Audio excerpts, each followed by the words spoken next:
আসসালামু আলাইকুম বন্ধুরা, নতুন ভিডিওতে আবারও স্বাগতম। তো একটা বিষয় হলো যে অনেকের প্রশ্ন ছিল যে ভাই, কুয়েতও তো কিছুদিন আগে একটা আপডেট এসেছিল বাংলাদেশের এমবিসি থেকে, মানে কুয়েত বাংলাদেশের এমবিসি থেকে, যে বেতন কাঠামো বাড়ানো হয়েছে প্রত্যেক কাজের জন্য।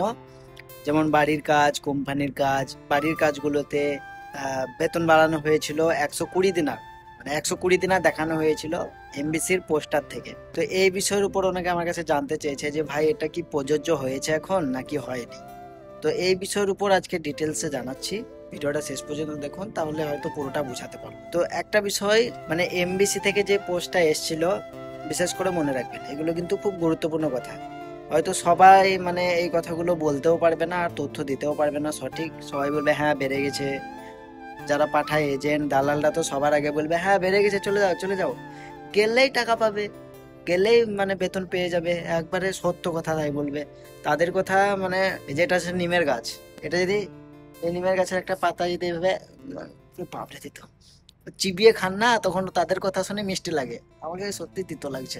তো এটা সত্যি রিয়ালি নিমের গাছ, কিন্তু অনেক মানে তিতো, তাদের কথা মিষ্টি। তো সেসব দিকে যাচ্ছি না, মেন বিষয়ে কথা বলবো, সেটা হলো বেতন বেড়েছে কিনা। তো বলে দিই, এখানে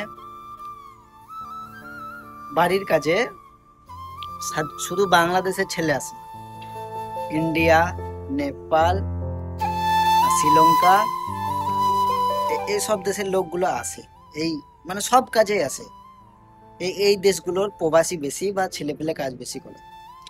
এবারে আপনি একটা বিষয় চিন্তা করুন, আপনাদের এমবিসি জানিয়েছিল আমাদের এত টাকা বেতন লাগবে তবে আমরা ভিসা দেব বা আমরা ছেলে তোমাদেরকে দেব কুয়েত দেশকে। এটা তারা একটা দাবি জানিয়েছিল। তাদের দাবি এবারে কোম্পানি বা বাড়ির যে কপিল, এমবিসি যা দাবি জানিয়েছিল যে আমাদের এত টাকা লাগবে, এবার যেই বাড়িতে কাজ করবেন, ধরেন আমার বাড়িতে আপনি কাজে আসছেন, ভালো করে বুঝুন কথাটা। ধরেন আমি যেই বাড়িতে কাজ করছি এই বাড়িতে আপনি কাজে আসছেন, ঠিক আছে? আপনি ছাড়া কিন্তু এই বাড়িতে ইন্ডিয়ান, নেপালি এবং শ্রীলঙ্কা, এই 3 দেশের লোক কিন্তু আসতে পারে। এবারে আপনার দাবি হচ্ছে ঢুকে ঢুকে 120 দিনার আপনি বেতন নেবেন। আপনি কিচ্ছু জানেন না, নতুন ফ্রেশ লোক, 120 দিনার বেতন চাইছেন, ঠিক আছে? আপনি চাইলেন 120 দিনার বেতন আমাকে লাগবে তবে আমি কাজ করব, আপনি বলে দিলেন। এখানে নেপালের লোক এলো, তারা বললো আমাদেরকে 110 দিলে হবে, নেপালের লোক বলে গেল। এখানে ভারতের লোক এলো, তারা বললো 100 দিনারে কাজ করব। ভালো করে কথাটা বুঝুন, মানে এটা লোকে বলে না, এটা মানে কেমন হচ্ছে, তথ্য অনুযায়ী আমি বলছি। এবারে যারা যারা কাজ করায়, আপনি যদি নিজে কাজ করান, আপনার যদি জমি থাকে, আপনি যদি জমিতে মুনিশ খাটান, সবসময় আপনি যদি 300 টাকা বেতন হয় আপনি চাইবেন 280 টাকা বেতন দিতে। এটা স্বাভাবিক কথা বলছেন। তো তারা চাইবে যে সব থেকে কম দিতে। যে কাজ করাবে সে সবসময়ই চাইবে কম টাকা দিতে, অর্থাৎ কম বেতনে কাজ করাতে। এটা স্বাভাবিক, এটা সবাই মানে এটা আমি আপনি সবারই একই হাল। এবারে সে মানে একটা ইন্ডিয়ান ছেলে বা নেপালি ছেলে বা শ্রীলঙ্কা ছেলে পাচ্ছে 100 দিনারে, তাহলে আপনাকে 120 দিনার কেন দিবে বলুন আমাকে। এবারে আপনার প্রশ্ন থাকতে পারে যে ভাই, তাহলে এই বাংলাদেশ ছাড়া ইন্ডিয়া নেপালেরা কেন 100 দিনারে কাজ করছে, সবারই একটা দাবি তো বেশি বেতন বাড়ালেই তো হয়।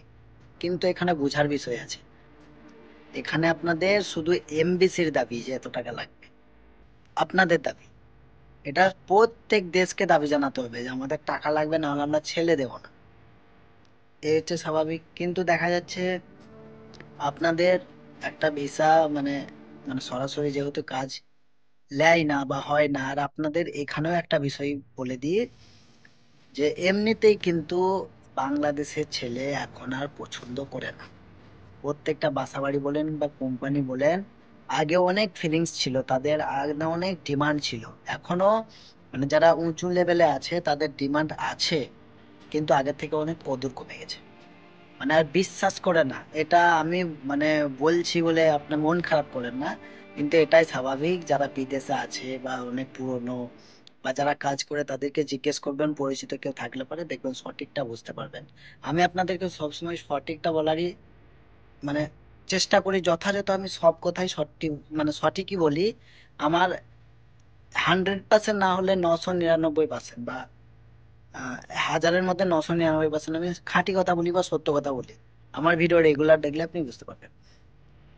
তো এই হয়ে গেছে বিষয়। এবারে মানে প্রত্যেকটা দেশ যদি দাবি জানায়, দাবি জানালে পরে একটা মানে ডিমান্ড থাকে যে এত টাকা লাগবে, তাহলে সেই ক্ষেত্রে মানে আমার মানে বোঝা যায় যে ঠিক হবে।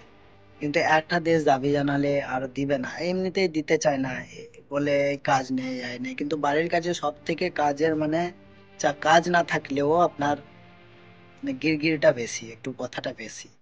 এটা এমন এমন দিন যায় এক এক সময় আমারও বটে, এমন কথা বলে, এমন দিনে এমন কথা বলে দেয় যে তখনই মনে হয় যে আমি আর কাজ করব না। দেখুন একটা বিষয়, আমি এই এতদিন কাজ করছি, আমার প্রায় 2 বছর হতে চললো, আর কিছুদিন বাকি আছে, 10 থেকে 20 দিন বাকি আছে। তো এতদিন থেকে কাজ করছি, তো আমার সকালে এক চিন্তা হয়, দুপুরে এক চিন্তা হয়, সন্ধ্যায় এক চিন্তা হয়, রাতে এক চিন্তা হয়। সারাদিনের মধ্যে আমি 4 রকম চিন্তা করি। সকালে চিন্তা করি না কোনো রকম চলছে তো চলুক, দুপুরে চিন্তা করি না এইভাবে চললে আর থাকা যাবে না, সন্ধ্যাবেলায় চিন্তা করি না এই সব কিছু করা যাবে না, মোবাইল একটু দেখি যে ব্যবসা বাণিজ্য কি আছে, ছাগল গরুর জন্য ঘাস টাস লাগাতে হবে, সবজি মবজি লাগাতে হবে। রাতে চিন্তা করি কালকে সকালে উঠে বাড়ি চলে যাবো, আর থাকবো না, কালকে সকালে বলবো টিকিট করে দাও বাড়ি চলে যাবো, না হলে আমার পাসপোর্ট দাও, আমি থাকবো না। স্বাভাবিক কথা বলছি ভাই, আমি আমার নিজের জন্য বলছি, আমি অন্য কারোর জন্য বলছি না। এটা আমার চিন্তা ভাবনা প্রত্যেক দিনের। মানে বুঝতে পারছেন কেমন মানে হাল। বিদেশ যে আর সুখ আছে, সুখ সেই সুখ আর নেই। আর এমনিতে বাড়ির কাজে মানে বুঝতে পারছেন 2-4টে কথা বেশিই থাকে। মানে এই বিষয়গুলোই মানে সবকিছু এইরকমই হয়। তবে হ্যাঁ, যেই মেন পয়েন্ট ছিল যে টাকা বেতন বাড়ছে কিনা, এটা মনে রাখুন, আবারও বলে দিচ্ছি, মানে কপিল বা কোম্পানি কোনো সময় বেশি টাকা দেবে না আপনাকে। তারা চাইবে সবসময় কম টাকা দিতে, এটাই স্বাভাবিক। তো কম টাকাতে যদি লোক পায় তাহলে বেশি টাকা কেন দিবে। আর এমনিতেই বারবার বলে দিই, বাংলাদেশের ছেলে কিন্তু পছন্দ করে না, তাদের একটা বিশ্বাস উঠে গেছে। তারা মানে এখন বাংলাদেশিকে এত মানে ইয়ে করে ভাই, আমি নিজের ইয়েতে বলছি, যারা বাংলাদেশের লোক কাজ করে তারাও জানে। আর বিশ্বাস করে না, বাড়ির কাজে নিতে চায় না ভাই, অন্যান্য কাজে নেয় কিন্তু বাড়ির কাজে অত সহজে নিতে চায় না। এমনিতে বেশি টাকা, যদি 10 টাকা বেশি দিতে হয় তাহলে নেপালের লোক রাখবে, নেপালে যদিও না রাখে শ্রীলঙ্কা রাখবে, না হলে ইন্ডিয়ান রাখবে। 10 টাকা বেশি দিবে সে ভালো। মানে একটা নাম খারাপ হয়ে গেছে কিছু মানুষের জন্য, হয় না যে একটা বস্তাতে একটা আলু যদি পচা থাকে গোটা বস্তাটাকেই পচিয়ে দেয়, ঠিক সেই রকম হয়ে গেছে। কি করবেন মানে ভালো খারাপ লোকের জন্য ভালো লোকদেরও এখন মানে পায়ে কুড়ুল পড়ে গেছে, কিছু করার নেই ভাই। মানে এটাই স্বাভাবিক, যে এক বস্তা আলু পচে যাচ্ছে, একটা একটা পেঁয়াজ যদি পচা থাকে সবটা পচিয়ে দেয়। মানে কয়েকজন লোকের জন্য মানে এখন তাদের নাম হয়ে গেছে চোর, আলিবাবা। এই কয়েকটা লোকের জন্য মানে যারা কিছু করেছে, বড় বড় ঘটনা করে ফেলেছে। এবং এমনও আছে লোক, মানে আমি একবারে শিওর, বাংলাদেশিরা সব থেকে বড় ডিমান্ডে কাজ করে, অর্থাৎ উঁচু লেভেলে কাজ করে, মানে অনেক পুরনো তারা। প্রবাস জীবনে তারাই মানে উন্নত করেছে, তারাই মানে সবকিছু শিখিয়েছে এদেরকে, অনেক কিছু এদেরকে ভাষা শিখিয়েছে। অনেক কুয়েতি বা সৌদিয়ান বাংলাও বলতে পারে, হিন্দিও বলতে পারে। তাদেরকে অনেক কিছু শিখিয়েছে, তাদেরকে নিজের দেশ নিয়ে গেছে, তারা কিন্তু অনেক ডিমান্ডে কাজ করে।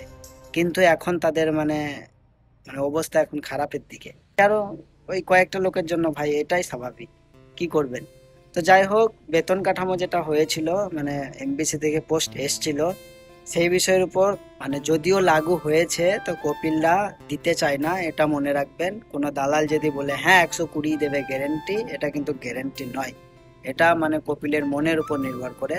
সে কিন্তু দাবি জানিয়ে আপনি বেতন নিতে পারবেন না, 120 লাগবে এরকম বলতে পারবেন না। হ্যাঁ আপনি জানাতে পারেন যে আমার বলেছিল আমাকে 120 দিনার বেতন দিবে বা 120 দিনার লাগবে। এই ক্ষেত্রে আপনি একটা তাকে বলতে পারেন, রিকোয়েস্ট করতে পারেন, আমার ফ্যামিলি প্রবলেম আছে বা আমাকে বেশি টাকা লাগবে, এগুলো আপনি বলে বাড়াতে পারেন।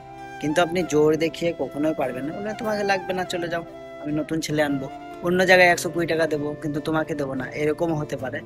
তো যাই হোক, মেন কথা হলো যে আপনি যে বেতন 120 দিনারই পাবেন এটা কিন্তু সঠিক নয়, কমও পেতে পারেন, আবার যদি কোনো লোক ভালো হয় বেশিও দিতে পারে।